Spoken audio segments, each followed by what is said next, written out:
Desk. Sabarimala വിമാനത്താവളത്തിന് ഭൂമി ഏറ്റെടുത്ത സർക്കാർ വിജ്ഞാപനം ഹൈക്കോടതി റദ്ദാക്കി. വിദഗ്ധരെ നിയോഗിച്ചല്ല സർക്കാർ പദ്ധതിക്കായി സാമൂഹിക ആഘാത പഠനം നടത്തിയതെന്ന് സിംഗിൾ ബെഞ്ച് നിരീക്ഷിച്ചു. നടപടിക്രമങ്ങൾ പൂർത്തിയാക്കി സർക്കാരിന് വീണ്ടും പദ്ധതിക്കായി ഭൂമി ഏറ്റെടുക്കാമെന്നാണ് ഹൈക്കോടതിയുടെ വിധി.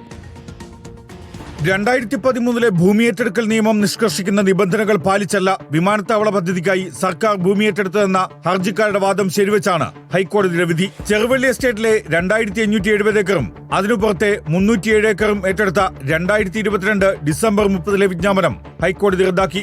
ആവശ്യമായ ഭൂമി എത്രയെന്ന് കൃത്യമായി കണക്കാക്കാൻ സർക്കാരിന് കഴിഞ്ഞില്ലെന്നാണ് ഹൈക്കോടതിയുടെ വിമർശനം. വിമാനത്താവള പദ്ധതിക്കായി ഇത്രയും ഭൂമി ആവശ്യമുണ്ടോ എന്ന് പരിശോധിക്കണം. കൃത്യമായ സാമൂഹിക ആഘാത പഠനം നടത്തുന്നതിൽ സർക്കാരിന് വീഴ്ച പറ്റി. സാമൂഹിക ആഘാത പഠനവും വിദഗ്ധ സമിതി റിപ്പോർട്ടും വേണ്ടത്ര ഗൗരവത്തിലല്ല തയ്യാറാക്കിയത്. ഇതിൽ സാങ്കേതിക വിദഗ്ധർ ഉണ്ടായിരുന്നില്ല എന്നുമാണ് ഹൈക്കോടതിയുടെ നിരീക്ഷണം.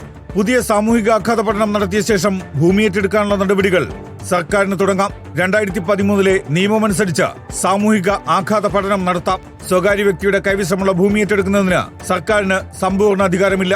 സാമൂഹിക ആഘാത പഠനം നടത്താനുള്ള സമിതിയിൽ സാങ്കേതിക വിദഗ്ധരെയും ഉൾപ്പെടുത്തണം.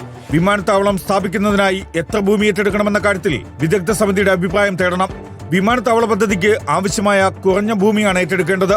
നടപടിക്രമങ്ങൾ പൂർത്തിയാക്കി സർക്കാരിന് ഭൂമി ഏറ്റെടുക്കാമെന്നും പദ്ധതിയുമായി മുന്നോട്ട് പോകാമെന്നുമാണ് ഹൈക്കോടതി സിംഗിൾ ബെഞ്ചിന്റെ വിധി. Legal desk reporter.